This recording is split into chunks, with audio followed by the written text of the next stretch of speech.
Yes, good morning all of you. See, today we continue with chapter 4 journal in accounts and today's sum is 12 sum. देखो आज का सम हमारा जो है वो है ट्रेड डिस्काउंट, कैश डिस्काउंट और बेड डेप्स के बारे में. ठीक है. Right journal entry for the following transaction in the books of परमेश्वर. ठीक है, हम लोग यहाँ पे परमेश्वर हैं और ईयर दे रखा है जून 2014. ठीक है. नाउ सी ट्रेड डिस्काउंट, फिर से आपको बता दूं, ये ही ट्रांजैक्शन अच्छे ट्रांजैक्शन होते हैं और इम्पॉर्टेंट ट्रांजैक्शन होते हैं. टफ नहीं है लेकिन थोड़ा कैलकुलेशन में आपको ध्यान रखना है. हमेशा आपको याद रखना है trade discount is always calculated. ठीक है, हर ट्रांजैक्शन पे ट्रेड डिस्काउंट आता ही है, मतलब ट्रेड डिस्काउंट होगा तो ट्रेड डिस्काउंट जो है वो कैलकुलेट हर एक ट्रांजैक्शन पे किया जाता है. Whether it is a cash transaction और कोई भी ट्रांजैक्शन हो, ट्रेड डिस्काउंट कैलकुलेट होगा. ठीक है, लेकिन cash discount is always calculated on the cash transactions. अब कैश ट्रांजैक्शन का मतलब बच्चों को क्या लगता है ना काफ़ी बार कि पैसा आ रहा है. भाई पैसे का लेन देन हो, लेन देन, पैसा आए या पैसा जाए, कैश डिस्काउंट वहाँ पे अप्लाई होगा. जितना पैसा भी आ रहा है या जितना पैसा भी अभी अभी बाद में जाएगा, बाद में आएगा नहीं, अभी आ रहा है या जा रहा है, कैश तो तभी बोलोगे ना भाई. आप कैश ट्रांजैक्शन कब बोलोगे? पैसा बाद में आएगा तो उस ट्रांजैक्शन को तो हम क्रेडिट बोल देंगे. बाद में आएगा तो बाद में कैश की बात हो रही है. पैसा अभी आ या जा रहा है तो वो कैश ट्रांजैक्शन होता है. ठीक है, पैसा अभी आ या जा रहा है तो वो कैश ट्रांजैक्शन होता है. And cash discount is always calculated on the cash transactions. अगर कैश ट्रांजैक्शन होगा तो कैश डिस्काउंट कैलकुलेट होगा, नहीं तो नहीं होगा. काफ़ी बार ऐसा होता है, जानबूझ के ट्विस्टिंग दिया जाता है कि कैश डिस्काउंट दिया हुआ है लेकिन ट्रांजैक्शन क्रेडिट है और आप फटाफट कैश डिस्काउंट अप्लाई कर देते हो. वो कैश डिस्काउंट अप्लाई नहीं होगा. और फिर ध्यान रखना, जितना कैश आ रहा है और जितना कैश जा रहा है उसी पे कैश डिस्काउंट होता है. हो सकता है आपका ट्रांजैक्शन 20,000 का हो. ठीक है, आपने 20,000 के गुड्स बेचे, आपने 20,000 के गुड्स बेचे, लेकिन ये पार्शियली क्रेडिट और पार्शियली कैश ट्रांजैक्शन है. अब सपोज़ कर लो कि उस 20,000 में से खाली 8,000 रुपये आ रहे हैं और 12,000 रुपीज़ बाद में आएंगे. पार्टली क्रेडिट है. पार्टली का मतलब आधा आधा ही नहीं होता है, कोई भी पार्ट हो सकता है. 40%, 60%, 30%, 70%, कोई भी पार्ट हो सकता है. तो आपके पास 40% पैसा आ रहा है 8,000, तो डिस्काउंट भी उस पर ही दोगे. 12,000 जो आना बाकी है उस पर डिस्काउंट आप नहीं दोगे. समझ में आया? कैश डिस्काउंट लिखा हुआ है, इसका मतलब कैश डिस्काउंट अप्लाई होगा, ऐसा कोई ज़रूरी नहीं है. जितना कैश आ रहा है या जितना कैश जा रहा है उसी पे कैश डिस्काउंट कैलकुलेट होता है. Is that clear? Bad debts आपको पता है कि सामने वाला बंदा जब पैसा खा जाए उसे बेड डेप्स कहते हैं. बेड डेप्स हमारा नुकसान है. ठीक है, और बेड डेप्स हमेशा किससे होता है? डेटर के बेसिस पे होता है. अगर सामने वाला बंदा आपका डेटर है, ध्यान देना, डेफिनेशंस पहले आपने समझिए, नहीं समझिए ठीक है, आप अभी भी समझ सकते हो कुछ चीज़ें, और सिंपल लैंग्वेज में. थोड़ा पहले हमने विस्तार से समझा था. ठीक है, अब ऊपर से समझ सकते हो. डेटर कौन? सामने वाला बंदा जिससे पैसा निकलता हो. सामने वाला बंदा जिससे पैसा निकलता हो. जैसे देखो, हम फीस एडवांस लेते हैं, लेकिन कोई बच्चे को अगर तकलीफ़ है सपोज़ कर लो और वो 6 महीने के बाद पैसा देता है, तो 6 महीने की सर्विस मैंने दे दी, बराबर, मेरा पैसा निकल रहा है, तो वो डेटर हुआ. ठीक है, वो डेटर हुआ. ठीक है, अब वो 6 महीने के बाद भी बेवकूफ़ बना के पैसा खा जाता है तो मेरा बेड डेप्स हो गया. ठीक है, बेड डेप्स डेटर के बेसिस पे होते हैं. बिजनेस के अंदर एक ही नुकसान नहीं होता, नुकसान बहुत सारे. ठीक है, सबके नाम अलग अलग है. ये जो डेटर जब पैसा खा जाता है तो उसको बोलते हैं बैड डेप्स. और लॉजिकली याद रखोगे तो याद रहेगा, डेप्स का मतलब होता है उधार, बैड का मतलब गई उधार. ठीक है, बुरी उधार नहीं, गई उधार. समझ में आया? क्लियर? तो यहाँ पे ये ट्रांजैक्शंस होंगे आपके ट्रेड डिस्काउंट हर ट्रांजैक्शन पे स्टार्टिंग में आपको अप्लाई कर देने का. आपको चेक करने की ज़रूरत ही नहीं है कि ट्रांजैक्शन क्रेडिट है या कैश है. उसके बाद कैश डिस्काउंट भी अगर है तो फिर आपको चेक करना है कितना कैश आ रहा है या कितना कैश जा रहा है इस वक्त, उस पे ही कैश डिस्काउंट अप्लाई होगा. Cash discount is always calculated on the cash transaction, but trade discount is calculated on each and every transaction. सब पे ट्रेड डिस्काउंट होगा तो अप्लाई होगा, but cash discount is always calculated on the cash transaction. मतलब जितना cash अभी आ रहा है या अभी जितना कैश जा रहा है उसी पे कैश डिस्काउंट अप्लाई होता है। ठीक है। बेड डेप्स का मतलब मैंने आपको बता दिया कि बेड डेप्स का मतलब सामने वाला बंदा अगर पैसा खा जाता है, अपना पैसा जो निकल रहा है सामने वाले बंदे से वो पैसा खा जाता है, तो that is a bad debts. और साथ में बेड डेप्स रिकवर्ड भी बता देता हूँ कि सामने वाला बंदा पैसा हाल फिलहाल तो खा गया, हमें पता चल गया कि वो पैसा निकलना नहीं है, तो हमने उसको लॉस मान लिया, उसका नाम है लॉस का बेड डेप्स। कुछ समय के बाद वही बंदा जब आपको पैसा लौटा रहा है, उसके मन में ऐसा आ गया, भावनाएं आ गई भी मुझे पैसा खाना नहीं चाहिए, और वो पैसा आपको लौटा रहा है किसी भी वजह से, वही बंदा अगर आपको पैसा लौटा रहा है तो आपका डूबा हुआ पैसा वापस निकला। ठीक है। और जिसे हम कहते हैं बेड डेप्स रिकवर्ड। डूबा हुआ पैसा, डूब गया वो बेड डेप्स था, ठीक है, बेड डेप्स रिकवरी हुई, उसी पैसे का रिकवरी हुई, और अकाउंट्स इसको इनकम बोलता है। हमारा पैसा ही हमारे पास वापस आ रहा है, फिर भी अकाउंट्स इसको क्या बोलता है? इनकम। क्यों बोलता है? मैंने आपको बताया था पहले, क्योंकि हम पहले वो पैसा भूल गए थे, हमें कोई एक्सपेक्टेशन नहीं थी कि वो पैसा वापस आना है, लेकिन फिर भी अगर वो पैसा वापस आ रहा है और उसी बंदे से आ रहा है जो पैसा खा गया था, तो उस अमाउंट को हम लोग इनकम बोलते हैं, क्योंकि अकाउंट्स बोल रहा है कि आप उस पैसे को भूल चुके थे पहले। समझ में आया? तो ये कुछ टर्म्स मैंने आपको रिकॉल करवा दिए। अब ट्रांजैक्शन स्टार्ट करते हैं। देखो, जून 2014 फर्स्ट डेट, इंट्रोड्यूस। अब देखो, इंट्रोड्यूस जब कभी लिखा हो इसका मतलब होता है एक तरह से बिजनेस अभी स्टार्ट हो रहा है। ठीक है, क्योंकि इंट्रोडक्शन कब होता है? स्टार्टिंग में ही होता है ना। ठीक है, आप पिक्चर देखने जाते हो काफ़ी बार थिएटर के अंदर, तो स्टार्टिंग में इंट्रोड्यूस और ये सब स्टार्टिंग में होता है, उसके बाद इंट्रोडक्शन नहीं होता है। तो इंट्रोड्यूस का मतलब यहाँ पे कोई इंट्रोडक्शन नहीं हो रहा है, लेकिन जो चीज़ें मालिक बिजनेस के अंदर लेके आ रहा है वो इंट्रोड्यूस वर्ड होता है, या स्टार्टेड वर्ड होता है, या कमेंस्ड वर्ड यूज़ होता है। ठीक है। C, introduce cash ₹50,000, stock of goods ₹10,000, debtors ₹15,000 and commenced business. ठीक है। इंट्रोड्यूस मतलब लेके आना। एम्प्लॉयड का मतलब भी लेके आना, एम्प्लॉयड भी लिखा होता है काफ़ी बार। ठीक है। एम्प्लॉयड का मतलब एक तरह से इन्वेस्ट करना। ठीक है। ये कुछ वर्ड्स हैं जो आ सकते हैं, एक ही वर्ड नहीं चलता है, आप मतलब समझो उसका।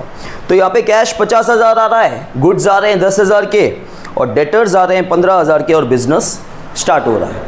ठीक है। अब सुबह सुबह तुम्हारा बैच मैंने इसलिए रखा है कि सुबह सुबह तुम फ्रेश होगे, चैप्टर अच्छे से होगा, ध्यान देना, इसके लॉजिक ज़रूरी है। ठीक है। अब देखो, यहाँ पे कैश आ रहा है। कैश क्या है? एसेट से, इनकम नहीं है भाई। हाँ, कोई भी बोला चलो, इनकम तब होती है जब हम सामने कुछ सर्विस दे रहे हैं, ठीक है, तब उसको इनकम बोला जाता है। अगर कोई गुड्स बेच रहे हैं तो फिर वो सेल कहलाता है। देखो, कैश आने के तो अलग अलग तरीके हैं। ठीक है। इनकम से भी कैश आता है, बेचने से भी कैश आता है। जो आम जीवन में हम वर्ड्स यूज़ करते हैं वो यहाँ पे आपको नहीं करने हैं। यहाँ पे कैश आ रहा है। कैश क्या है? कैश हमारे लिए एसेट से, फिर वो इनकम से आए, गुड्स बेचने से आए, या जैसे भी आए, कैश जब आ रहा है तो कैश हमारे लिए एसेट्स है। एसेट्स पे रियल रूल अप्लाई होता है, गुड्स और एसेट्स दोनों पे रियल रूल अप्लाई होता है। Debit what comes in, credit what goes out. तो आपको चेक करना है यहाँ पे चीज़ें आ रही है कि चीज़ें जा रही है। आ रही है तो डेबिट कर दो, जा रही है तो क्रेडिट कर दो। तो कैश आ रहा है, cash account debited. So cash account will be debited. How much? 50,000। इसके बाद क्या आ रहा है? गुड्स आ रहा है। ये भी कौन लेके आ रहा है? ओनर लेके आ रहा है। ओनर जब गुड्स लेके आए तो स्टॉक ऑफ गुड्स लिखा जाता है, और हम अगर परचेज करें बाहर से तो परचेज लिखा जाता है। गुड्स आने का रीज़न लिखा जाता है। कभी भी गुड्स अकाउंट अकेला नहीं आता, गुड्स आने का या जाने का रीज़न लिखा जाता है हमेशा। तो हम सिर्फ गुड्स इसलिए नहीं लिख रहे हैं, यहाँ पे भी क्या लिख रहे हैं? Stock of goods. Stock of goods लिखने का मतलब होता है ओनर लेके आ रहा है। ठीक है। तो अगेन गुड्स है, गुड्स पे कौन सा रूल अप्लाई होता है? Real rule. Real rule again क्या है? Debit what comes in, credit what goes out. तो अगेन गुड्स आ रहे हैं तो उसको आप डेबिट करोगे। तो stock of goods account debit कितना? 10,000। ठीक है। और क्या आ रहा है? लेकिन भाई डेटर तो एक इंसान या एक इंस्टीट्यूशन, ठीक है, दुकान, कुछ भी हो सकता है। डेटर का मतलब खाली इंसान भी नहीं होता है। ठीक है, आपसे जिससे पैसा निकलता हो, ठीक है, जैसे तुम लोग बिजनेस करते हो, ठीक है, टिम्बर का बिजनेस है, तो बिल बहुत बार हमेशा इंसान के नाम पे ही होता है कि सामने वाले बिजनेस के नाम पे होता है? कंपनी के नाम पे होता है। तो जब कंपनी से पैसा निकलता है तो वो डेटर हुई। खाली इंसान डेटर नहीं है, समझ में आ रहा है? उसको लाइव समझा दिया क्योंकि वो बिजनेस में इन्वॉल्व है। तो जब वो बिल बनाते हैं बिजनेस के अंदर, ओनर के नाम से कभी भी बिल नहीं बनता है। समझ में आ रहा है? क्योंकि दो बिजनेस डील कर रहे हैं, एक बिजनेस सामने वाले बिजनेस के नाम से बिल बना रहा है, ठीक है। आप कहीं पे भी देखोगे, मॉल्स वगैरह में भी चले जाओ, यहाँ नॉर्मली आप कहीं पे भी शोरूम वगैरह में चले जाओ, ऊपर दुकान का नाम होता है, ओनर का नाम नहीं होता, ठीक है। तो हमेशा सामने वाला बंदा जो डेटर है वो इंसान ही होगा, ज़रूरी नहीं है, वो आर्टिफिशियल पर्सन भी हो सकता है। एक नेचुरल पर्सन हुआ इंसान और दूसरा आर्टिफिशियल पर्सन हुए, ठीक है। तो यहाँ पे डेटर ओनर लेके आ रहा है। अब डेटर लेके आ रहा है मतलब या तो वो इंसान को लेके आ रहा है या तो वो कंपनी को लेके आ रहा है। तो किसको लेके आ रहा है?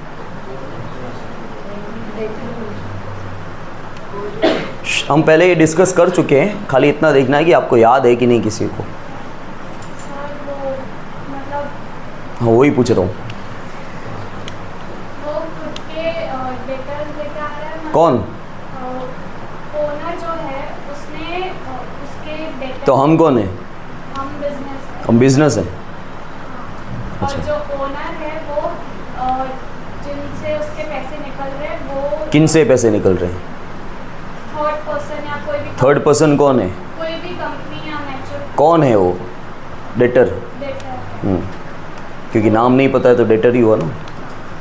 उनको लेके आ रहा है तो उनसे जो पैसे आएंगे वो बिजनेस पे आएंगे। वो बिजनेस में आएंगे।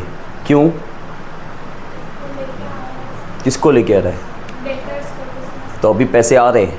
नहीं, जब भी आएंगे तब। तो फिर क्या लिखूं यहाँ पे मैं? डेटर्स लिखूं? हमारे डेटर है वो, तो फिर मैं डेटर कैसे लिखूं? कॉन्फिडेंस से बोलना सीखो, वही चाहिए मुझे। मार्क्स जो भी आए, आपको अकाउंट्स कॉन्फिडेंस से बोलना आना चाहिए, तो ही इंजॉय करोगे अकाउंट्स को, नहीं तो मज़ा नहीं आएगी। सब सही जा रहे हो लेकिन मैं क्वेश्चनिंग बीच में कर देता हूँ तो तुमको ऐसा क्यों लगता है कि गलत बोल रहे हो? तुम अपना जो आता है आंसर वो बोलो ना। यस मन, तो बहुत हंस रहा था तो बोलो क्या लॉजिक है? Sit sit.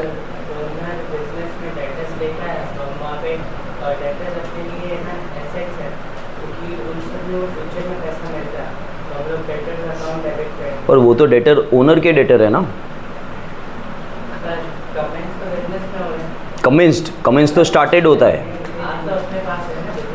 कौन लेके आ रहा है? हाँ, तो पैसा आ रहा है ना।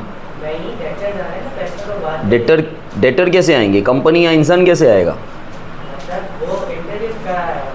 मतलब मिलवा रहा है। हमारे डेटर कैसे हैं? वो तो ओनर के डेटर है ना। पर ओनर तो हमारे पास ला रहे हैं। हमारे पास लेके आ रहा है किसको? तो डेटर्स को। डेटर इंसान या कंपनी होती है, तो उनको लेके आ रहा है। नहीं, ऐसे इंट्रोड्यूस हो रहा है। मतलब हाथ मिला रहे। एक्सप्लेनेशन सीखो, वही तो बोलना है। तुम सही जा रहे हो लेकिन जब मैं क्वेश्चनिंग कर रहा हूँ तो उसका प्रॉपर जवाब दो ना। वही इंट्रोड्यूस कर रहा है, वही लेके आ रहा है, वही इंट्रोड्यूस कर रहा है, गोल गोल वही। यस आरुष। चलो ओनर के डेटर्स है, अब बिजनेस स्टार्ट किया तब हमारे ओनर से बिजनेस स्टार्ट किया ना। ओनर जब भी बिजनेस स्टार्ट करेगा तो ओनर के डेटर हमारे डेटर हो जाएंगे हमेशा। हमेशा नहीं, बट इस नहीं, अभी चलो जब भी ओनर के जो डेटर होंगे वो बिज़नेस के डेटर हो जाएंगे और ओनर का जो कर्जा होगा वो बिज़नेस का कर्जा हो जाएगा। तू जो बोल रहा है अंदर से जो भी तुम सही सोच रहे हो, बोलने में गलत दिख रहा है ना। तुम बोल रहे हो कि बिज़नेस स्टार्ट हुआ तो ओनर के डेटर बिज़नेस के डेटर हो जाएंगे, ऐसे थोड़ी होता है। ओनर तो वैसे अलग ही है ना। ओनर की जो भी प्रॉपर्टीज़ है या लायबिलिटीज़ है उससे हमारा कोई लेना देना नहीं है वैसे। यस सर, ओनर बिजनेस में डेटर लेके आ रहा है और बिजनेस में डेटर लेके ओनर बिजनेस में डेटर लेके आ रहा है, इसलिए ये बिजनेस का डेटर हो जाएगा। और फ्यूचर में हमें इससे पैसा मिलेगा, तो जो भी पैसा आएगा वो हम बिजनेस में यूज़ करेंगे। सर सिंपल सा है, जो ओनर के डेटर है वो इंट्रोड्यूस कर रहा है, मतलब वो तुम सबने सही बोला, लेकिन प्रॉपरली कॉन्फिडेंट के साथ बोलो। कॉन्फिडेंस नहीं होगा तो फिर ऐसा लगेगा और हम कुछ भी क्वेश्चनिंग करेंगे तो आप रुक जाते हो, ऐसा नहीं होना चाहिए। ओनर अपने डेटर बिजनेस में लेके आ रहा है का मतलब वो इंसान या कंपनी को नहीं लेके आ रहा है भाई, क्या उसको थोड़ी हम पालेंगे। मैंने पहले भी यही बोला था कि क्या बिजनेस उसको भी पालेगा क्या, कंपनी या इंसान को। लेके आने का मतलब वो ओनर के डेटर थे। अब ओनर के डेटर का मतलब क्या होता है वो समझो, ओनर को फ्यूचर में उन बंदों से पैसा मिलने वाला था। अब ओनर की जगह वो डेटर हमारे हो गए, क्योंकि ओनर ने हमको डेटर दे दिए, तो वो डेटर हमारे हैं, हमको फ्यूचर में उनसे पैसा मिलेगा। जितनों ने बोला गलत नहीं बोला, लेकिन आपको इस तरह समझाना है कि ओनर डेटर लेके आया का मतलब ये होता है कि वो डेटर ओनर के थे। उसका मतलब समझो पहले कि डेटर ओनर के थे का मतलब क्या होता है कि ओनर को फ्यूचर में सामने वाले बंदे से या कंपनी से पैसा मिलने वाला था। वो डेटर हमारे हो गए क्योंकि वो यहाँ लेके आया। अब वो डेटर्स बिजनेस के डेटर्स हैं, तो बिजनेस को फ्यूचर में उससे पैसा मिलेगा, स्टिल वो हमारे डेटर ही है। तो डेटर्स क्या है, हमारी एसेट्स होती है। एसेट्स को डेबिट किया जाता है, एसेट्स आ रही है कितना 3,000। और ये सब चीज़ें कौन लेके आया, कितने की लेके आया, 75,000 का इन्वेस्टमेंट हुआ एक तरह से। किसकी थ्रू, ओनर के थ्रू। ओनर जब कभी बिजनेस में इन्वेस्ट करता है, बिजनेस को स्टार्ट करने के लिए या बिजनेस को एक्सपैंड करने के लिए, उसे कैपिटल कहा जाता है। ठीक है, देखो ये सारी चीज़ें तो हमको इंडिविजुअली बोलनी है कि क्या क्या आई, लेकिन ओनर हमसे कितना टोटल मांगता है, क्योंकि ओनर कोई और है, हम कौन, हम बिजनेस। तो ओनर ने हमको ये कर्जा दिया है। ओनर ने क्या किया, हमको ये कर्जा दिया है, तो हमारे सिर पे कर्जा कितना है 75,000 का। उस कर्जे का नाम कैपिटल होता है, वो लायबिलिटी, इंग्लिश में लायबिलिटी, हिंदी में कर्जा। समझ में आया? तो लायबिलिटी हमेशा क्या होती है, क्रेडिट होती है, याद रख लेना। लायबिलिटी हमेशा, यहाँ पे रूल अप्लाई नहीं हो रहा है, लायबिलिटी एक तरह से क्रेडिट होती है। रूल अप्लाई कर सकते हैं, पर्सनल रूल कर सकते हैं कि सामने वाला गिवर है, लेकिन ऐसे याद नहीं रखो, लायबिलिटी हमेशा क्रेडिट होती है, याद रखने का। और इस लायबिलिटी का नाम क्या है, कैपिटल। देखो ओनर के अलावा और कोई बंदा होता तो नाम आ जाता, ठीक है, और वो भी क्या बनता, वो क्रेडिटर बनता, क्योंकि जब हम सामने वाले से उधार लेते हैं ना, सामने वाला बंदा क्रेडिटर होता है। और सामने वाले को जब उधार देते हैं, अपना पैसा निकल रहा है, तो सामने वाला डेटर है। हम अपने आप को कुछ नहीं मानेंगे, ठीक है, हमको अपने आप को हाल फिलहाल कुछ नहीं मानना है, नहीं तो आपको कन्फ्यूजन होगा। आपको सामने वाले को ही मानना है। अपना पैसा निकलता है तो सामने वाला डेटर, सामने वाले का पैसा अपन से निकलता है तो सामने वाला बंदा क्रेडिटर, ठीक है। तो ओनर एक तरह का क्रेडिटर है, लेकिन यहाँ पे स्पेशल नाम दिया गया है कि ओनर जब कभी पैसा लेके आए ना, तो कैपिटल, और ओनर अपने यूज़ के लिए, पर्सनल यूज़ के लिए पैसा लेके जाए तो ड्रॉइंग्स। समझ में आया? तो कैपिटल की लायबिलिटी कितने की है, 75,000 की। आया समझ में? Next one, 10% loan of ₹20,000 is borrowed from Shrimati Sharada. तो हमने श्रीमती शारदा से 20,000 का 10% पे लोन लिया, ठीक है। अब ये 10% क्या है ना, ये आपका जो 10% है वो खाली इंफॉर्मेशन है। इस वक्त आप ब्याज पे नहीं कर रहे हो, ब्याज पेमेंट की यहाँ पे ब्याज पेमेंट का कोई ट्रांजैक्शन हाल फिलहाल नहीं है। हाल फिलहाल आपको खाली वो इन्फॉर्मेशन है कि 10% पे आपने लोन लिया है, तो अभी लोन लेने की एंट्री करनी है आपको, ठीक है। लोन के फॉर्म में आपके पास क्या आ रहा है, कैश आ रहा है। क्या आप बैंक से लोन ले रहे हो? श्रीमती शारदा बैंक ऐसा कुछ लिखा हुआ है क्या? अगर आप बैंक से लोन लो, याद रखना, तो बैंक का लोन हमेशा आपके खाते में आता है, आपको कैश कभी भी नहीं मिलने वाला है, याद रख लेना। अगर कोई भी बैंक आपको लोन दे रही है तो वो आपके अकाउंट में ही पैसा डालेगी, ठीक है। लेकिन आप बैंक से लोन नहीं ले रहे हो, आप एक बंदे से लोन ले रहे हो, और बंदे से जब लोन ले रहे हो तो ऐसा कुछ भी लिखा हुआ नहीं है कि यहाँ पे चेक से पैसा आ रहा है, ठीक है। सिंपल आपने लोन लिया मतलब कैश आ रहा है, ठीक है। तो कैश आ रहा है। देखो आम जीवन में क्या होता है ना, आप पहले से ही सुनते आ रहे हो, लोन मतलब एक तरह से कर्जा, बराबर आपका कर्जा तो है ही, लेकिन पैसा भी तो आ रहा है ना, ठीक है। तो हमने वो दिखाया, कैश अकाउंट डेबिट, पैसा आ रहा है। कैश क्या है, एसेट्स है, एसेट्स पे रियल रूल अप्लाई होता है। रियल रूल क्या बोलता है, debit what comes in, so cash account debit. अब आप ये सोचो पैसा क्यों आया, कहाँ से आया, हमने लोन लिया। लोन आपके लिए अब क्या है, लायबिलिटी। पहले हमेशा हर ट्रांजैक्शन में मैं ये बोलता हूँ, ये सोचने का एक बार कि अगर कुछ आया तो नहीं, ये चेक करने का। जो चीज़ आती है उसको आप डेबिट करते हो, जो चीज़ जाती है उसको आप क्रेडिट करते हो। अब कैश आया तो आपको ये सोचने का कैश कहाँ से आया, क्यों आया, हमने सर्विस दी, कुछ बेचा, उधार लिया, क्या किया, कहाँ से तो आया होगा। तो आपको पता चल गया कि भाई लोन लिया, तो लोन आपके लिए क्या है, कर्जा है, क्योंकि लोन का पैसा आपका पैसा नहीं हो जाता भाई, वो तो एक उधार है, कर्जा है। कर्जे को हम लोग लायबिलिटी बोलते हैं और लायबिलिटी को हम लोग क्रेडिट करते हैं। तो यहाँ पे सामने वाला बंदा है कौन जिसने लोन दिया, श्रीमती शारदा, ठीक है। वो आपकी कौन बन गई, वो आपकी क्रेडिटर बन गई। और क्रेडिटर भी क्या है, लायबिलिटी है। क्रेडिटर भी क्या है, लायबिलिटी मेन हेड है, उसके नीचे बहुत सारी चीज़ें आती हैं। तो क्रेडिटर क्या है, आपकी एक तरह से लायबिलिटी है। और आप रूल अगर अप्लाई करोगे तो पर्सन से आपने लोन लिया, पर्सनल रूल अप्लाई होगा, नाम है, पर्सनल रूल अप्लाई होगा, debit the receiver credit the giver. So Shrimati Sharada is a giver. लेकिन रूल अप्लाई नहीं करो अभी जर्नल एंट्रीज के अंदर, जहाँ पे कुछ अप्लाई नहीं होता है तो रूल अप्लाई करने का। जैसे नॉमिनल जो है वहाँ पे रूल अप्लाई होता ही है, लेकिन बाकी जगह आप लॉजिक अप्लाई करो। वो हमारी कौन बनी, क्रेडिटर। तो टू 10% श्रीमती शारदास लोन अकाउंट। जब आप लोन लो ना किसी से तो पीछे लोन वर्ड ऐड कर देना और आगे परसेंट ऐड कर देना। बात वही है, आप टू श्रीमती शारदा भी लिखोगे तो रॉन्ग नहीं है, लेकिन ऐसे लिखा जाता है, पीछे लोन वर्ड ऐड हो जाता है, ये 10% आगे लगा देने का बस। बाकी मतलब वही है कि वो कौन है, क्रेडिटर है। और कितने का लोन लिया हमने, 20,000 का।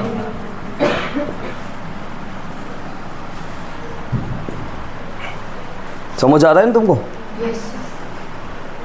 नाउ नेक्स्ट वन, ये तुम कॉन्टिन्यूसली ध्यान दे रहे हो ना। Then goods of ₹8,000 purchased from Rameshwar store at 10% trade discount.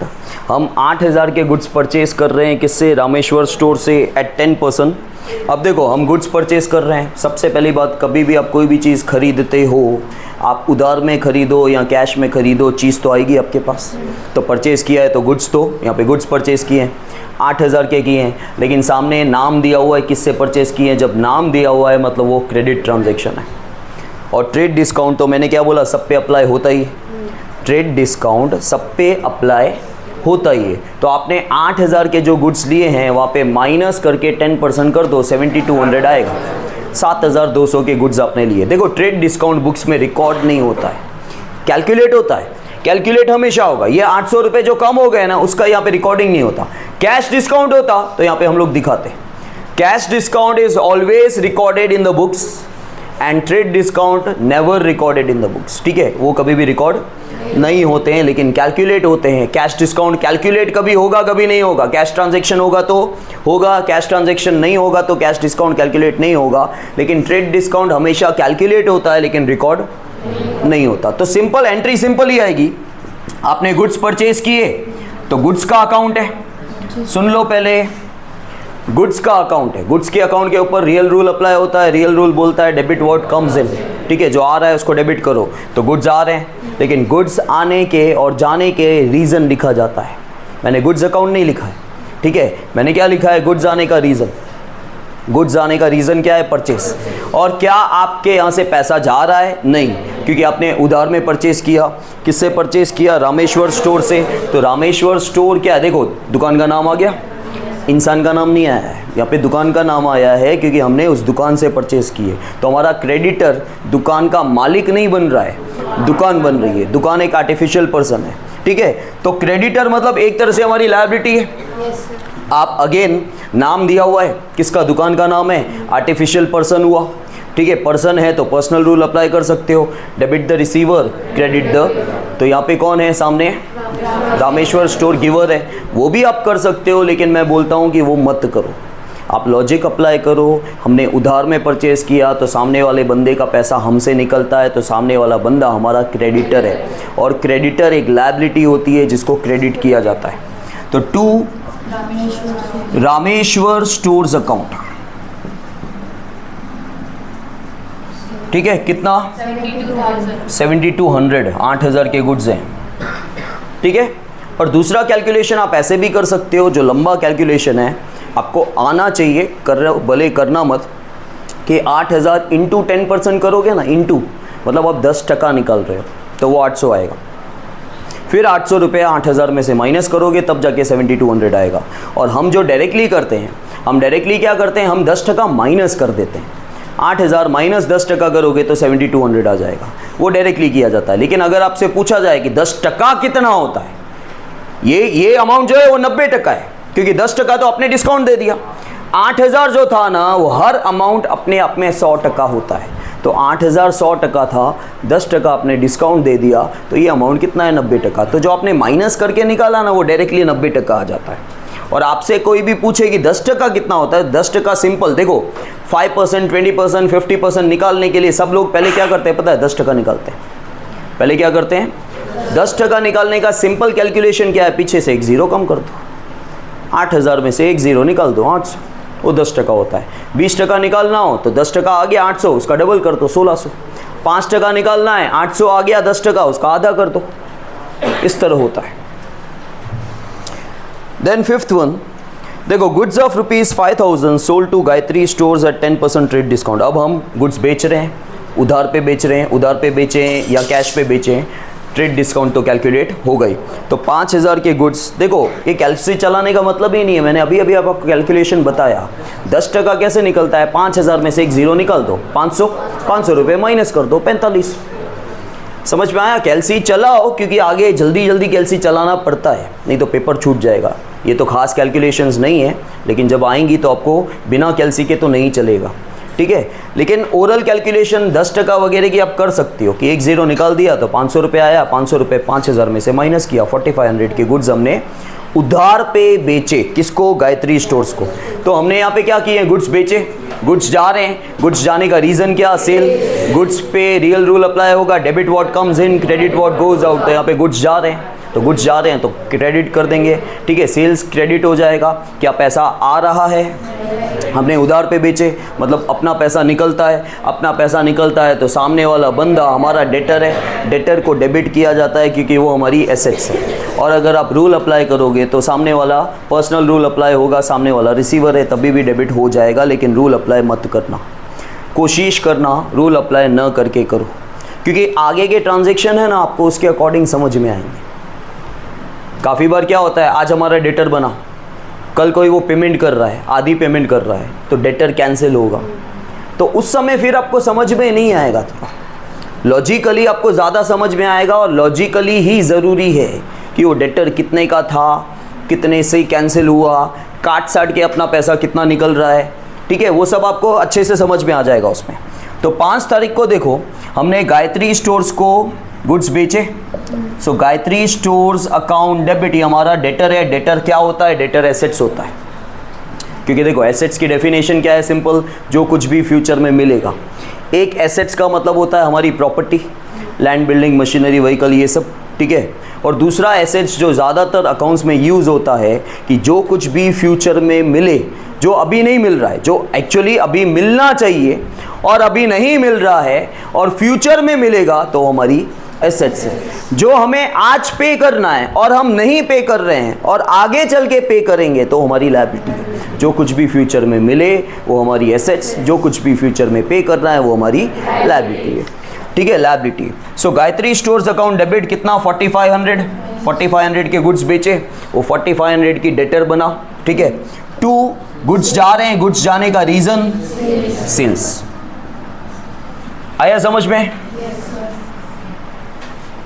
इसके बाद नेक्स्ट वन, 7th, देखो goods of ₹15,000 purchased from Radha Kishan stores at 10% trade discount and 10% cash discount, issued cheque for half the amount. मैं ट्रांजैक्शन फिर से रीड कर रहा हूँ, ध्यान देना।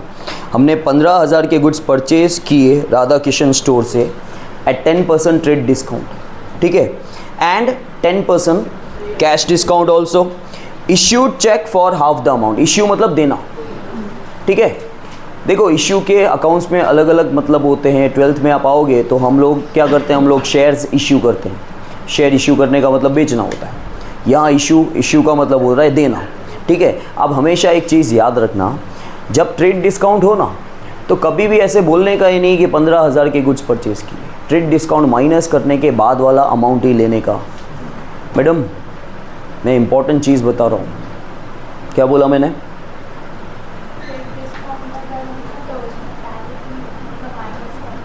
ध्यान दो, सिट। 15,000 के गुड्स हमने परचेज किए, ठीक है, 10% ट्रेड डिस्काउंट पे इसको ऐसा बोला जाता है। जब ऐसा बोलोगे ना तो सीखने में मज़ा आएगी कि 15,000 के गुड्स हमने परचेज किए 10% ट्रेड डिस्काउंट पे। बोलो, 15,000 के गुड्स हमने परचेज किए 10%, ठीक है। तो एक्चुअली 15,000 को दिमाग में रखने का ही नहीं, तो आपको कंफ्यूज करेगा। ट्रेड डिस्काउंट माइनस कर दो। अब देखो 15,000 का 10%, एक जीरो निकाल दो, 1500। 15,000 में से गए तो 13,500, तो अपने गुड्स 13,500 के परचेज किए। दिमाग में 13,500 रहना चाहिए। 15,000 13,500 दोनों रहे तो आपको कन्फ्यूजन होगा, क्योंकि अमाउंट जो रिकॉर्ड किया जाता है वो ट्रेड डिस्काउंट को माइनस करने के बाद रिकॉर्ड किया जाता है, ठीक है। हमारी बुक्स में जो अमाउंट रिकॉर्ड किया जाता है, आपने गुड्स 15,000 के लिए ऐसा दिमाग में रखो ही नहीं। आपने गुड्स कितने के लिए? 13,500 के। ट्रेड डिस्काउंट को माइनस करने के बाद वाला अमाउंट रिकॉर्ड किया जाता है। तो आपने परचेजिंग कितने की? 13,500 को। मैंने क्या बोला है हमेशा, आप क्रेडिट पे करो या कैश पे परचेज करो, कैसे भी करो, गुड्स तो आने ही हैं, बराबर। तो परचेज अकाउंट डेबिट 13,500। अच्छा, कैश डिस्काउंट के बारे में हम आगे सोचेंगे पूरा ट्रांजैक्शन रीड करने के बाद कि भाई हमने पेमेंट अभी कैश में या चेक के थ्रू किया है कि नहीं, क्योंकि कैश डिस्काउंट कैश पे और चेक बैंक वाले ट्रांजैक्शन पे दोनों पे अप्लाई होता है। कहाँ अप्लाई नहीं होता है? ट्रांजैक्शन क्रेडिट हुआ तो अप्लाई नहीं होता है। अगर आपका ट्रांजैक्शन उधार वाला ट्रांजैक्शन है, क्रेडिट ट्रांजैक्शन है, तो कैश डिस्काउंट अप्लाई नहीं होता। चेक वाला ट्रांजैक्शन हो, चेक में भी तो पैसा आ ही गया ना, ठीक है। अगर तुम मुझे चेक के थ्रू फीस दे रहे हो तो मैं क्या बोलूँगा? तुम्हारी फीस नहीं आई है, प्रैक्टिकली नहीं आई है जब तक डिपॉजिट होके क्रेडिट नहीं हो जाता। लेकिन हम चेक आ गया मतलब क्या बोलते हैं? पेमेंट हो गया भाई, पेमेंट आ गया भाई। तो यहाँ पे आप क्या पूरा अमाउंट पे कर रहे हो? क्या ये कैश ट्रांजैक्शन है? हम आधा अमाउंट ही पे कर रहे हैं चेक के थ्रू। पे तो कर रहे हैं ना, भले चेक के थ्रू हो या कैश हो, बराबर। मतलब ये पार्टली कैश ट्रांजैक्शन है और पार्टली क्रेडिट है, ठीक है। अब स्टेप बाय स्टेप करते हैं, ध्यान देना। कौन सी डेट है? 7 तारीख को हमने गुड्स परचेज किए। पहले परचेज कितने के किए वो लिख दो। मेरा 500, ठीक है। इसने बोला 13,500। चलो 13,500 के गुड्स हमने लिए, हम हाफ पेमेंट कर रहे हैं। We are ready to pay half payment, right, check के थ्रू, ऐसा ही है। और आधा पेमेंट हम, जो आधा पेमेंट हम नहीं कर रहे हैं, क्या उस पे हमको कैश डिस्काउंट मिलेगा? मैंने क्या समझाया आपको? मैंने एक स्टेटमेंट ये पहले बोला कि cash discount is always calculated on the cash transaction. लेकिन इसका मतलब क्या होता है? इसका मतलब होता है जितना कैश आ रहा है या जितना कैश जा रहा है उसी पे डिस्काउंट कैलकुलेट होगा। तो भाई आपके यहाँ से 13,500 का कैश नहीं जा रहा है, ठीक है, तो 13,500 पे आपको क्यों डिस्काउंट मिलेगा? सामने वाला बंदा उतने ही अमाउंट पे डिस्काउंट देगा जितना आप पे कर रहे हो। अगर आप पूरा अमाउंट पे नहीं कर रहे हो तो पूरे अमाउंट पे डिस्काउंट कैसे मिलेगा भाई? आप आधा अमाउंट पे कर रहे हो तो आधे अमाउंट पे डिस्काउंट ही मिलेगा। आप हाफ पेमेंट चेक के थ्रू कर रहे हो, ठीक है। इसमें लिखने का कैसे पता है? आपको ट्रिक बताता हूं। पहले जो अमाउंट आप पे नहीं कर रहे हो ना वो लिख दो, क्योंकि उस पर कोई डिस्काउंट कैलकुलेट नहीं होगा, बराबर। तो सामने वाला बंदा कौन है? राधा किशन। राधा किशन स्टोर से आपने गुड्स परचेज किए, तो राधा किशन स्टोर आपका क्रेडिटर बना आधे अमाउंट से, पूरे अमाउंट से नहीं। ये भी मेंशन करना होता है, सोच के बोलना होता है। आप क्या बोल रहे हैं? आप बोलोगे राधा किशन स्टोर हमारे क्रेडिटर बने, तो वो तो लग रहा है कि पूरे अमाउंट से बने। 13,500 के बने, 13,500 के नहीं बने, पीछे बोलो आधे अमाउंट से, तो उनको क्रेडिटर बना दो पहले to Radha Kishan stores account. और ये हमारे क्रेडिटर बने, इसका आधा 6750, ठीक है। अब आधा अमाउंट आप पे कर रहे हो, लेकिन उस आधे अमाउंट पे आपको डिस्काउंट मिल रहा है। आप पे कर रहे हो चेक के थ्रू। जब कभी आप चेक के थ्रू पे करते हो, आपका बैंक बैलेंस, आप किसी को भी चेक दोगे तो आपके अकाउंट में से पैसा निकल के सामने वाले को मिलेगा, तो आपका बैंक बैलेंस। आपका बैंक बैलेंस जब कभी कम होता है तो आप बैंक अकाउंट क्या करते हो? पहले एंट्री लिख देते हैं, फिर अमाउंट पे आ जाते हैं, ठीक है। आप जो पेमेंट कर रहे हो उस पे आपको डिस्काउंट मिलेगा। डिस्काउंट आपको मिल रहा है, जब डिस्काउंट आपको मिल रहा है तो आपकी इनकम होती है। आप बोलोगे सर डिस्काउंट इनकम कैसे होगी? जो बचत होती है ना, बचत को इनकम बोलते हैं, याद रखना, बचत को। क्योंकि आप बोलोगे सर बचत को इनकम कैसे बोलेंगे? क्योंकि वो बचत का पैसा कहीं और यूज कर सकते हो ना आप। वो बचत का पैसा कहीं आप और यूज कर सकते हो। क्या हुआ? अच्छा, मैंने बोला मैं चिल्ला रहा हूँ इसलिए उस साइड कर देते हैं दुखने को, यहाँ से वहाँ चला जाएगा। बचत का पैसा इनकम इसलिए होता है क्योंकि वो पैसा कहीं आप और यूज़ कर सकते हो। ठीक है, तो डिस्काउंट जो मिल रहा है आपको आपकी इनकम है। अगर आप डिस्काउंट देते तो वो एक्सपेंस होता। और income as per the nominal rule debit all expenses and losses, credit all income and gain. Income और गेन को क्रेडिट किया जाता है। तो डिस्काउंट रिसीव्ड ये आपकी इनकम है, उसको मैंने क्रेडिट कर दिया। आप बोलोगे सर यहाँ पे कैश डिस्काउंट लिखो ना। कैश डिस्काउंट लिखने की ज़रूरत नहीं, कैश वर्ड लिखने की ज़रूरत नहीं होती है। क्यों? क्योंकि ट्रेड डिस्काउंट रिकॉर्ड ही नहीं होता है। जो हम डिस्काउंट रिकॉर्ड करते हैं वो कैश डिस्काउंट ही होता है, इसलिए आगे कैश वर्ड ये लोग पहले से मेंशन नहीं करते। डिस्काउंट अलाउड या डिस्काउंट रिसीव्ड ये दोनों कैश डिस्काउंट होते हैं, because rule is trade discount is not recorded in the books. समझ में आया? अब इसका भी अमाउंट कैसे लिखा जाता है देखो, कैलसी उठा लो पहले। अभी आप 6750 देने के लिए रेडी हो, हम इसको एक पिक्चर में कन्वर्ट करते हैं। ठीक है, आप आए यहाँ पे, आपको मुझको 13,500 देना है। ठीक है, लेकिन आप बोल रहे हो सर मैं अभी तो आपको आधा पेमेंट ही करूँगा, और मेरे यहाँ पे स्कीम है कि मैं अगर आप जितना पेमेंट करोगे उस पर आपको 10% डिस्काउंट दूंगा, 10% डिस्काउंट दूंगा। तो आप बोल रहे हो सर अभी तो मैं आधा पेमेंट करूँगा। तो भाई अगर तुम मुझे 13,500 नहीं दे रहे हो, तुम मुझे आधा दे रहे हो, तो मैं आपको डिस्काउंट 13,500 पे दूँ क्या? बराबर, ये चीज़ समझ में आई? तो तुम मुझे 6750 देने के लिए रेडी हो, दे नहीं रहे हो, क्योंकि तुम डिस्काउंट का पैसा काट के दोगे ना, तो ही तो आपको बचत हुई ना। अगर आप 6750 मुझे दे देते हो तो डिस्काउंट कैसे मिला फिर? समझ रहे हो? यहां पे जब डिस्काउंट निकाला जाता है तो पहले 6750 लिख दोगे तो तुमको डिस्काउंट मिला कहां? आज तुमको डिस्काउंट मिला मतलब क्या? काट के देना है आपको, 6750 से कम देना है। You are ready to pay half amount but you are not paying half amount because you will deduct the amount of cash discount. आप कैश डिस्काउंट का अमाउंट डिडक्ट करोगे फिर दोगे। ठीक है, 6750 का पहले सुन लेना, 10% डिस्काउंट होता है 675, तो आप 6750 में से 675 माइनस कर दोगे। अब सुनो सुनो सुनो, जल्दी नहीं करो, पहले क्या करो, आपको डिस्काउंट का अमाउंट पता चल गया, वो लिख दो। अब 6750 में से 675, सुनो भाई मैं बोल रहा हूं सुनो, 6750 में से 675 आप माइनस कर दोगे, बाकी का पेमेंट आप कर रहे हो। ठीक है, तो अब 6750 में से 675 जो डिस्काउंट आपको मिला वो आप माइनस कर दो। आप क्यों बच्चों की तरह अमाउंट बोलने में जल्दी कर रहे हो? मैं खुश नहीं हो जाने वाला हूँ कि इसने अमाउंट दे दिया, इसने अमाउंट दे दिया। मैं लॉजिक बता रहा हूँ, उसके बीच में 3 बार डिस्टर्ब कर दिया तुम लोगों ने। मैं बोल रहा हूँ सुनो, इसी में ही तकलीफ होने वाली है आपको। ठीक है, ये अभी जो सुनने में इजी लग रहा है वो सुनने में ही है, करने में फिर आपको पता चलेगा, क्योंकि आप पूरा सोचोगे ही नहीं। आपको ट्रिक बता रहा हूं, पहले क्या अमाउंट लिखा जाता है फिर क्या अमाउंट लिखा जाता है, तो उस पर ध्यान दो ना, अमाउंट पे क्यों बार बार आ रहे हो। 6750 जो आपको पेमेंट करने के लिए आप रेडी थे, उसमें से आपको 675 का डिस्काउंट मिला, अब बाकी का पेमेंट आप करोगे। ठीक है, अब जो चेक बनेगा वो किसका बनेगा? 675 माइनस करने के बाद का अमाउंट का चेक बनेगा। तो 6750 में से 675 माइनस कर दो, 6075 आएगा। ये 6075 का आप पेमेंट कर रहे हैं। क्लियर हुआ? मैं फिर से बता दे रहा हूँ, गुड्स आपने परचेस किए, 10% ट्रेड डिस्काउंट को माइनस करने के बाद वाला अमाउंट रिकॉर्ड होता है। 15,000 के गुड्स आप एक्चुअली 15,000 के थे, आपको 10% ट्रेड डिस्काउंट मिला, मतलब 13,500 में गुड्स आपको पड़ गए, तो आपको 13,500 लिखना है, आपको 15,000 नहीं लिखना है, और ट्रेड डिस्काउंट बुक में रिकॉर्ड नहीं होता है। आप इसका पेमेंट आप आधा कर रहे हो, आधा नहीं कर रहे हो। आपने परचेज़ किया राधा किशन स्टोर से, राधा किशन स्टोर्स जो हैं वो आपके क्रेडिटर बने आधे अमाउंट से, क्योंकि आप आधा अमाउंट पे नहीं कर रहे हो, तो और उस पर कोई आपको डिस्काउंट, कैश डिस्काउंट नहीं मिलेगा। जो अमाउंट आप पे नहीं कर रहे हो, कैश डिस्काउंट भी उस पर आपको नहीं मिलेगा, तो वो हमने आधा अमाउंट दिखा दिया।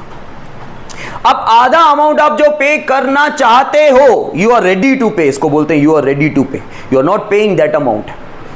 आपकी जेब से 6750 नहीं जा रहा है, you are ready to pay that amount 6750, उसमें से आपको 10% डिस्काउंट मिल रहा है और वो आपकी इनकम है।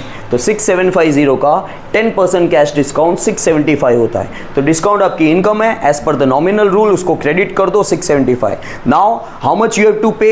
6750 that you are ready to pay में से आप 675 डिडक्ट कर दो, the remaining amount you have to pay is 6075। वो आप चेक के थ्रू पे कर रहे हो तो यहाँ पे बैंक लिखना है। जो आपने यहाँ पे भूल से कैश लिख दिया, पूरी एंट्री रॉन्ग हो जाती है, याद रखना। देखो एंट्री में ये सारे इफेक्ट और सारे अमाउंट राइट होंगे तब जाके एंट्री का मार्क मिलता है। इवन ये अकेली एंट्री काफ़ी बार 2 मार्क की होती है, तो आपको आधा भी नहीं मिलेगा, आपको बता दूँ। यही रूल होता है, राइट तो पूरा राइट, रॉन्ग तो पूरा रॉन्ग एंट्री के अंदर। एमसीक्यू की तरह है ये, सब कुछ राइट होना चाहिए। एक भी अमाउंट ऊपर नीचे हो गया तो नहीं चलेगा। हाँ, ये जो 3 मैंने क्रेडिट इफेक्ट डाले हैं, इसको क्रेडिट इफेक्ट बोलते हैं। ये ऊपर नीचे चलती है, लेकिन ये ईजी तरीका मैंने आपको बताया है, ठीक है। या इन दोनों को पहले ले लो साथ में, क्योंकि इन दोनों का कनेक्शन है। और पहले हमेशा क्या करने का? डिस्काउंट का अमाउंट लिखने का। और दूसरा आइडिया भी आपको बताता हूं, अगर आप पहले ये लेना चाहते हो तो पहले 2 डिस्काउंट लिखने का, उसका अमाउंट आपको पता चल जाएगा। स्टेप बाय स्टेप जाओ, फिर आप पेमेंट करोगे ना, पहले ये चेक करोगे माइनस कितना करना है, आपको डिस्काउंट कितना मिला, तो पहले ये लिखो, फिर ये और फिर ये लिखो। ये ऊपर नीचे चलते हैं कैसे भी, लेकिन लॉजिकली जाओगे तो ये आपको लिखने आएगा ना, नहीं तो नहीं आएगा। क्लियर है ये ट्रांजैक्शन? ओके। अब देखो 10th one, an order of ₹5000 receive from Vibhuti to send goods. हमको विभूति से 5000 का ऑर्डर मिला कि गुड्स भिजवाओ, ठीक है। हम विभूति नहीं है, हम लोग कौन है? हम लोग तो यहाँ पे परमेश्वर है, ठीक है। विभूति से ऑर्डर मिला तो क्या होगा खुशी Singh? This is non economic transaction. जब कभी आपको किसी से ऑर्डर मिले या ऑर्डर जाए, आप प्लेस करो ऑर्डर सामने वाले को, उसका नॉन इकोनॉमिक ट्रांजेक्शन होता है, क्योंकि ऑर्डर प्लेस करने पर न पैसा आ रहा है न पैसा जा रहा है। अब देखो, क्योंकि वो बंदा बिजनेस करता है तो वो बोलेगा सर काफ़ी बार ऑर्डर आते वक्त हमको तो एडवांस मिल जाता है। वो प्रैक्टिकल लाइफ में हो रहा है, बुक्स की लैंग्वेज में क्योंकि काफ़ी बार होता है, सामने वाले जमा करवा देते हैं, भाई एडवांस रखो इतना करके, ठीक है। लेकिन यहाँ पे ऐसा कुछ हो नहीं रहा है। यहाँ पे क्या हो रहा है, सिर्फ आपको सामने वाले ने ऑर्डर दिया, और जब कभी इस तरह का ट्रांजैक्शन बुक्स में आए कि आपने ऑर्डर दिया या सामने वाले ने आपको ऑर्डर दिया, तो उसमें हमेशा आपको यही मानना है कि आगे चल के ये क्रेडिट ट्रांजैक्शन होने वाला है, कुछ भी पैसा आया या गया नहीं है, ठीक है। तो ये क्या हो जाएगा? ये हो जाएगा non economic transaction. This is non economic, पूरा आपको लिखना है नॉन इकोनॉमिक ट्रांजैक्शन, अमाउंट में डैश डैश कर देना। फिर 12th, as per the order of विभूति। देखो 12 डेट को, अभी 10 तारीख को हमको विभूति से 5000 का ऑर्डर मिला। वो भले नॉन इकोनॉमिक ट्रांजैक्शन, खुश हो गया आपने लिख दिया, लेकिन उसकी इंफॉर्मेशन को याद रखना है कि विभूति से ऑर्डर कितने का मिला था? 5000। अब उसी ऑर्डर के अकॉर्डिंग क्या हुआ? Goods sent at 10% trade discount. हमने गुड्स भेजे मतलब बेचे, क्योंकि हम तो यहाँ पे बेचने के लिए ही बैठे हैं। विभूति कोई और पर्सन है, उसने हमको ऑर्डर दिया था, भाई ऑर्डर दिया था मतलब हमने जो भेजे वो होता है एक्चुअली बेचे, बराबर। हम तो भेजेंगे ही ना, भेजने को भेजना ही बोलेंगे, लेकिन वो जो भेजा वो क्या किया? वो बेचा, ठीक है। लेकिन सामने 10% ट्रेड डिस्काउंट हमने दिया, क्योंकि हमको ऑर्डर मिला था, हम सेल कर रहे हैं तो डिस्काउंट हम देंगे। बेचने वाला हमेशा डिस्काउंट देता है, परचेस वाले को हमेशा डिस्काउंट मिलता है, ठीक है। पेड ₹50 कैरिएज इन कैश, और हमने 50 रुपये कैरिएज के पे किए, ठीक है। तो यहाँ पे क्या हुआ? विभूति को जो हमने गुड्स भिजवाए वो कितने में भिजवाए? 4500 में, ठीक है। ट्रेड डिस्काउंट है ना, और ट्रेड डिस्काउंट बुक्स में रिकॉर्ड नहीं होता। तो यहाँ पे 12th डेट को विभूति हमारी डेटर बनी। देखो जब कभी ऑर्डर प्लेस वाला ट्रांजेक्शन आए तो उसमें क्रेडिट ट्रांजेक्शन ही बनता है। आपको बता दूं, विभूति से पैसा नहीं आया है, उसने हमको ऑर्डर दिया था, आज हमने 2 दिन के बाद उसको ऑर्डर का गुड्स भिजवा दिया, ठीक है, और पैसा आया नहीं है। मेंशन किया होगा अगर आएगा तो, नहीं तो आपको नहीं मानना है, ठीक है। तो विभूति हमारी कौन बनी? डेटर, क्योंकि उससे पैसा निकलता है। डेटर कौन है? हमारी एसेट से, एसेट्स को डेबिट किया जाता है, ठीक है। और हमारे यहाँ से गुड्स जा रहे हैं, गुड्स जाने का रीज़न क्या? और कितने के गुड्स? 4500। और हमने कैरिएज का पेमेंट, ट्रांसपोर्टेशन का पेमेंट हमने किया कितना? 50 रुपये। और वो कैसे किया? वो तो कैश में किया। तो कैरिएज हमारे लिए क्या है? एक्सपेंस है। एक्सपेंस पे कौन सा रूल अप्लाई होता है? नॉमिनल रूल क्या बोलता है? ठीक है, debit all expenses and losses, मतलब एक्सपेंस या लॉस हो तो डेबिट करो, तो ये डेबिट करेंगे क्योंकि हमारा खर्चा है, खर्चे का नाम क्या है, कैरिएज अकाउंट डेबिट, और खर्चे की वजह से क्या जा रहा है, कैश जा रहा है टू कैश अकाउंट, कितना 50 रुपए। फिर 15th और 15 तारीख को विभूति बिकेम इंसॉल्वेंट। अब ये वर्ड आपने नहीं सुना है अभी तक। इंसॉल्वेंट का मतलब होता है कि सामने वाला जो डेटर है वो बर्बाद जब हो जाता है, उसके पास पैसा नहीं है, तो उसको इंसॉल्वेंट बोलते हैं। फाइनेंशियली डिस्ट्रॉयड हो गया, ठीक है, हमारा पैसा निकलता था, वो डेटर है। विभूति हमारी कितने की डेटर है, यहाँ से देखो, यहाँ से पता चल जाएगा। वहाँ से आपको 5000 की डेटर दिखेगी, यहाँ पे आपको 4500 की डेटर दिखेगी, ठीक है। तो विभूति हमारी 4500 की डेटर है, विभूति क्या हो गई, इंसॉल्वेंट हो गई, मतलब उसके पास पैसा नहीं है। लेकिन फिर भी काफ़ी बार ऐसा होता है मार्केट के अंदर कि सामने वाला बर्बाद हो गया है, पैसा नहीं है, लेकिन फिर भी आपको कुछ अमाउंट, उतना पैसा है कि पूरा पैसा ना दे सके, लेकिन कुछ अमाउंट दे, तो यहाँ पे पूरी तरह से बर्बाद नहीं हुआ है। देखो बेड डेप्स कितना हुआ, 300 का, और बाकी का पेमेंट उसने चेक के थ्रू दे दिया, ठीक है। विभूति इंसॉल्वेंट का मतलब होता है कि पैसा उसके पास नहीं है। लेकिन आगे हमने रीड किया तो खाली 300 रुपये ही अपना गया। अगर सिर्फ इतना लिखा होता ना, विभूति बिकेम इंसॉल्वेंट, तो अपना पूरा 4500 रुपया चला गया, वो बेड डेप्स की एंट्री हो जाती। आगे कुछ लिखा होने की ज़रूरत नहीं है, वो आपको बता दूँ। अगर इतना ही लिखा होता कि विभूति बिकेम इंसॉल्वेंट, उसका मतलब ये हो गया कि आपका पूरा 4500 गया, ठीक है, और डेटर से पैसा गया, डेटर पैसा खा गया, मतलब बेड डेप्स। तो यहाँ पे आपका 300 रुपये का ही बेड डेप्स हुआ, a cheque receive for remaining amount, और बाकी के अमाउंट का चेक आपको आ गया। तो 45 में से 300 निकाल दो, 4200 का चेक आपको मिला, ठीक है। तो चेक मिला तो क्या करेंगे हम लोग, बैंक अकाउंट डेबिट 4200, और बेड डेप्स कितने का हो गया, लिखा ही हुआ है, बेड डेप्स अकाउंट डेबिट 300, और डेटर कितने की थी, तो डेटर पूरे अमाउंट से कैंसिल हो गई, क्योंकि देखो भाई हिसाब किताब पूरा ना, हिसाब किताब। फॉर एग्जांपल सपोज कर लो भाई, जैसे सेकेंड इंस्टॉलमेंट अभी तुम्हारी 15,000 की है, कृषा 15,000 की जगह लेके आती है कि 14,900, ठीक है। तो बोलती है सर अभी रखो इतना, 100 रुपये तो अभी डिस्काउंट दोगे ना सर, अभी इतना तो चलता है, इतने सालों से हम लोग आ रहे हैं करके, ठीक है। तो वो मुझे जो डेटर, अगर सपोज कर लो वो डेटर तो नहीं है चलो, लेकिन अगर वो 6 महीने के बाद पैसा देती है, एक तो 6 महीने के बाद भी पैसा दे रही है और 100 रुपया डिस्काउंट भी लेके जा रही है, ठीक है। तो 6 महीने के बाद जब वो पैसा दे रही है, तो मैंने अपनी बुक्स में लिख के रखा, अभी मैंने तो 6 महीने की इसको सर्विस दे दी, 15,000 इससे निकलता है, ये मेरी डेटर है। लेकिन जब ये पेमेंट करने आई तो ये 100 रुपया कम दे रही है। अब मैं अगर पक्का व्यापारी हूँ तो मैं 100 रुपया भी नहीं छोड़ूंगा, मैं बोलूँगा 100 रुपये की अभी डेटर बाकी है। लेकिन उतना चल जाता है क्योंकि 15,000 का अमाउंट है, 1000 रुपये का अमाउंट नहीं है कि मैं इसको 100 रुपये ना छोड़ूं, ठीक है। 15,000 के पीछे 100 रुपया छोड़ दिया जा सकता है। तो यहाँ पे क्या हो रहा है, सेटलमेंट हो रहा है। भाई ये डेटर कितने की थी, 15,000 की, आया कितना, 14,900, ठीक है, और 100 रुपया मैंने इसको डिस्काउंट दे दिया, एक तरह से 100 रुपया मैंने जाने दिया, तो जितने की डेटर थी ना उतने से ही कैंसिल हो गई है, पूरा हिसाब किताब खत्म।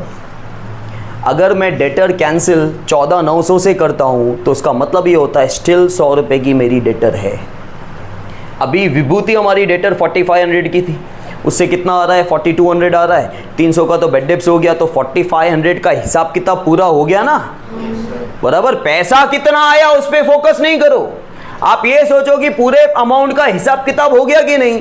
4500 का पूरा हिसाब किताब हो गया, 4200 आ गया, 300 रुपया नहीं आएगा, वो कंफर्म हो गया, बेड डेप्स हो गया, तो वो हमारी जितने की डेटर थी उतने से कैंसिल होगी, ठीक है। तो यहाँ पे to Vibhuti's account debtor cancel तो हुई, वो तो सबको पता है कि डेटर कैंसिल हुई, लेकिन कंफ्यूजन ये होता है सर कितने से हुई। तो आप ये चेक करो, हिसाब किताब पूरा हो गया, तो जितने की थी उतने से कैंसिल। और दूसरा हिसाब किताब लोगों का ये होता है, बच्चों का, कि 4200 प्लस 300 इसलिए 4500 दिखा देना है। ये हिसाब किताब नहीं है, ये लॉजिक नहीं है। लॉजिक ये है कि आपको ये चेक करने का कि पूरा हिसाब किताब हो गया 4500 का कि नहीं हुआ। समझ में आया। फिर 16th one, on payable amount to Anoop. Payable मतलब जो हमको अमाउंट पे करना था, ये हमारी लायबिलिटी, मतलब हमको ऑलरेडी अनूप हमारा क्रेडिटर होगा और हमको कितना अमाउंट उसको पे करना है 1050। कितना पे किया 1000, paid ₹1000 by cheque and settle the account. ठीक है, तो हमने कितना पे किया उसको 1000 रुपये चेक के थ्रू पे किया और अकाउंट सेटल कर दिया। सेटल का मतलब होता है आगे और नहीं दूंगा। जैसे अभी अभी मैंने एग्जांपल दिया 15,000 इससे निकलता था, इसने 14,900 पकड़ा और बोले सर अभी छोड़ो ना, अभी हो गया। ठीक है, इतना थोड़ी लोग है। जैसे आम जिंदगी में ये लोग करते ही हैं कि ऊपर का 20 रुपया 30 रुपया जाने देंगे, बट ठीक है ना, अभी ये जाने दे, अभी सेटल कर दे। सेटलमेंट हो गया।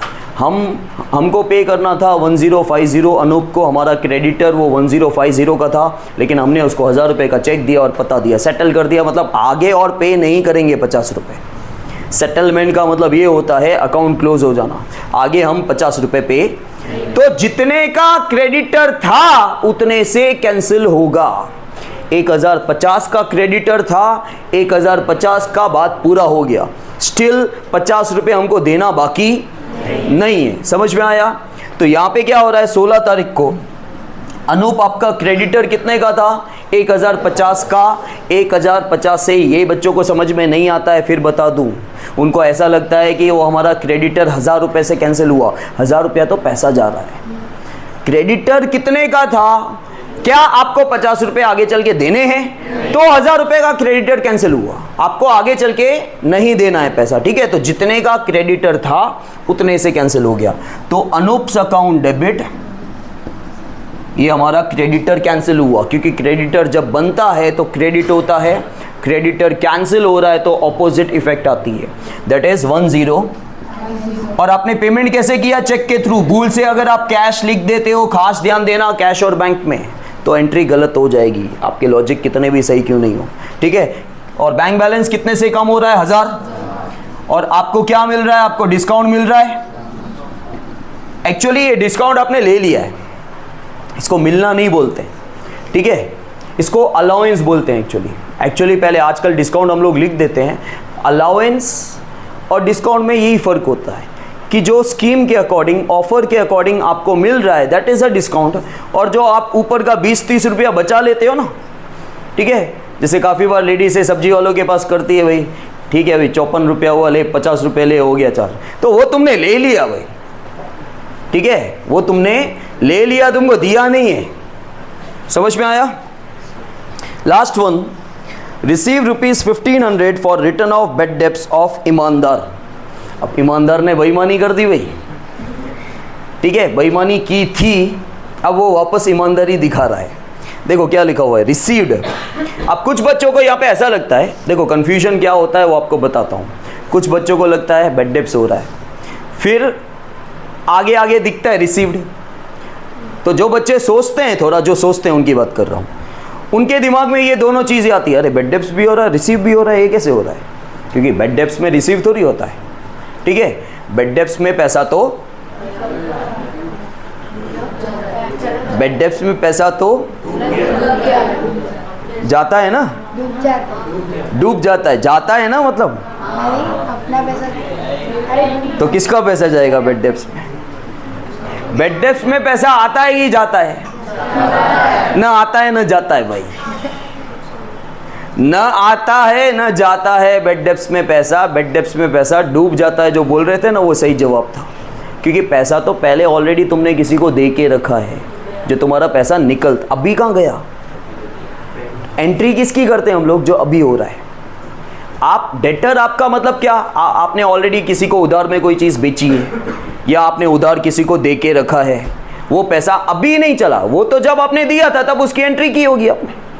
और बेड डेब्ट्स में ना पैसा आता है ना जाता है, याद रख लेना, डूब जाता है। ठीक है, क्योंकि जाता है तो कैश अकाउंट क्रेडिट कर दोगे, आता है तो कैश अकाउंट डेबिट कर दोगे, दोनों में से कुछ नहीं होता है उस समय जब बेड डेब्ट्स होता है तब। समझ में आया? यहाँ पे बेड डेब्ट्स की रिकवरी हो रही है, रिसीव हो रहा है ना। रिसीव क्यों हो रहा है? देखो सेंटेंस ट्रांजेक्शन देखो, receive ₹1500 for return of bed debts. पहले बेड डेब्ट्स हो चुका है, रिटर्न ऑफ बेड डेब्ट्स का मतलब होता है बेड डेब्ट्स हो चुका है, कितने का हुआ पता नहीं, लेकिन उसमें से अभी कितना रिसीव हो रहा है? 1500। और कौन पैसा खा गया था? ईमानदार। ठीक है ईमानदार पैसा खा गया था, उसने तब बेईमानी की थी और अब ईमानदारी फिर से कर रहा है, ठीक है। तो कैश आ रहा है आपके पास, रिसीव लिखा ही हुआ है 1500, और कौन सा पैसा आ रहा है, किससे आ रहा है, किससे पैसा आ रहा है, तो टू ईमानदार आएगा ना। नहीं सर, बैड डेट्स रिकवर्ड। ईमानदार क्यों नहीं? क्योंकि सर यहाँ पे वो डुअल एंट्री वाला है। क्या डुअल एंट्री? सर इसमें देखो यहाँ पे मैं दिखा रहा हूँ, डेट क्या है, डिस्कस करते हैं भाई। कैश आ रहा है आपके पास, कैश अकाउंट डेबिट टू, डूबा हुआ पैसा वापस आया, उसको बोलते हैं बेड डेप्स रिकवरी या बेड डेप्स रिटर्न भी बोल सकते हो आप लोग। रिजर्व नहीं बोल देना, वो गलत हो जाएगा। बेड डेप्स रिटर्न, डूबा हुआ पैसा निकला, या बेड डेप्स रिकवर्ड, ये हमारी इनकम है। डूबा हुआ बेड डेप्स का डूबा हुआ पैसा उसी बंदे से जब वापस आए, पहली बात तो ये कि उसी बंदे से ही आएगा, कोई और पैसा क्यों देगा अपने को, ठीक है। उसी बंदे से जब पैसा वापस आ रहा है तो वो हमारी इनकम है। अकाउंट्स बोलता है इसको आपको इनकम ट्रीट करना है, क्योंकि आप पैसा भूल चुके थे। सामने वाला बंदा पैसा खा गया था, जब आपने बोला कि बेड डेप्स हो गया तब आप पैसा भूल गए थे, आपको कोई एक्सपेक्टेशन नहीं थी कि पैसा वापस आएगा। अब वही पैसा वापस आ रहा है, ठीक है, डूबा हुआ पैसा वापस आए तो अकाउंट्स बोलता है आप उसको इनकम बोलोगे, ठीक है। और इनकम का नाम क्या है, बेड डेप्स रिकवर्ड। कितना, 1500। अब यहां अगर ईमानदार लिख देते तो क्या गलत होता, वो सोचो। वो कैंसिल कर दिया। देखो जब बेड डेप्स हुआ था ना, बेड डेप्स की एंट्री होती है बेड डेप्स अकाउंट डेबिट, क्योंकि लॉस है, लॉस को डेबिट किया जाता है और डेटर कैंसिल हो जाता है, करना पड़ता है हमको, मतलब, ठीक है। तो टू, जो ईमानदार जो था, पहले जब बेड डेप्स हुआ तो बेड डेप्स की एंट्री हमने क्या की होगी, bad debts account debit to ईमानदार। तो ईमानदार पहले डेटर था, जब डेटर बना होगा तब हमने इसको डेबिट किया था, डेटर कैंसिल हो गया तो हमने ईमानदार को क्रेडिट कर दिया। तो ऑलरेडी डेटर कैंसिल हो चुका है। आपकी बुक्स के अंदर ईमानदार नाम का बंदा कोई है ही नहीं अभी, ना वो डेटर है ना क्रेडिटर है। अगर आप यहाँ पे ईमानदार लिखो ना, कभी भी याद रखना, किसी बंदे या कंपनी का नाम जब आप डेबिट या क्रेडिट कर रहे हो ना, तो या वो आपका डेटर बन रहा है, या वो आपका डेटर कैंसिल हो रहा है, या वो क्रेडिटर बन रहा है, या वो क्रेडिटर कैंसिल हो रहा है। ऐसे 4 ऑप्शन हो सकते हैं आपके पास। तो अगर आप यहाँ पे ईमानदार लिख देते क्रेडिट में, तो उसके 2 ऑप्शन होते हैं, या वो डेटर कैंसिल हुआ या वो क्रेडिटर बना। तो क्या वो डेटर कैंसिल हुआ अभी? वो तो हो चुका था, बेड डेप्स के टाइम पे डेटर कैंसिल हो चुका था, तो दूसरी बार तुम डेटर कैंसिल कैसे कर सकते हो? ये लॉजिक गया। दूसरा लॉजिक ये है क्रेडिट करने का कि वो क्रेडिटर बना, क्या वो आपका क्रेडिटर बनाना, उसका पैसा निकल रहा है आपसे। तो ये ईमानदार अगर हम क्रेडिट कर देते तो ये 2 लॉजिक यहाँ पे अप्लाई हो रहे हैं, जो दोनों में से रॉन्ग है। ना वो आपका डेटर अभी कैंसिल हो रहा है क्योंकि डेटर कैंसिल हो चुका है, और ना वो आपका क्रेडिटर बन रहा है। अगर कोई भी इंसान का या कंपनी का नाम आप डेबिट करते हो, ध्यान से सुनना, तो डेबिट करने के भी 2 रीज़न होते हैं, या वो डेटर बना या वो क्रेडिटर कैंसिल हुआ। ये दोनों एक बार सोच लेने का। जैसे अभी ईमानदार अगर मैं क्रेडिट करता तो क्रेडिट के 2 रीज़न होते हैं, वो क्रेडिटर या तो बना, मतलब वो आपसे पैसा मांगता है, नहीं, क्या वो डेटर कैंसिल हुआ, नहीं, तो हम ईमानदार इसलिए नहीं लिख सकते। समझ में आया? ओके, चलो डू इट।